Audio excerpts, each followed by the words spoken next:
తీసుకువెళ్లి లక్ష్య సాధన దిశగా అడుగులు వేయాలని తమంతా అండగా ఉంటామని ఎమ్మెల్సీ ప్రొఫెసర్ కోదండరామ్ అన్నారు.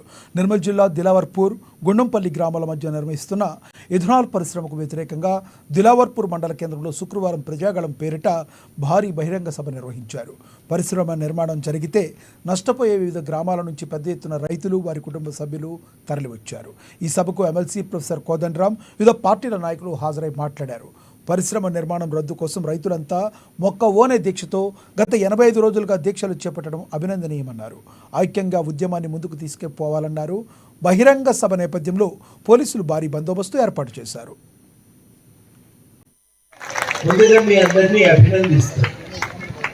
ఎప్పుడైనా మనం గుర్తుపెట్టుకోవాలి, మనం తెలంగాణ తెచ్చుకున్నామైనా ఒకటే రెండే కారణాలు. ఒకటి, శాంతియుతంగా కొట్లాడి, ఎక్కడ కూడా చేతుల రాయి పట్టింది లేదు, ఒకరిని తిట్టింది లేదు, ఒకరిని కొట్టింది లేదు.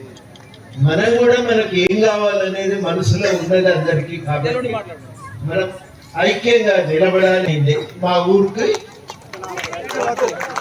కంపెనీ వద్దు అనేది మీరు అందరు గట్టిగా నిలబడి మాట్లాడతారు. అది మీ డిమాండ్ వినబడుతుంది. ఇవాళ నేను మీకు పెద్దగా చెప్పవలసిన అవసరం ఏం లేదు. వాస్తవానికి మా అందరికంటే బాబురావు గారు మాట్లాడటమే చాలా ముఖ్యం. నాగయ్య గారు కూడా చాలా దూరం నుంచి వచ్చిండు. హైదరాబాద్ అవతల ఇంకో 120 కిలోమీటర్ల దూరం నుంచి వచ్చింది. కాబట్టి ఆయన కూడా మాట్లాడతారు. సంధ్యాకనైతే ఇక ఊగిపోతుంది అనుకోండి.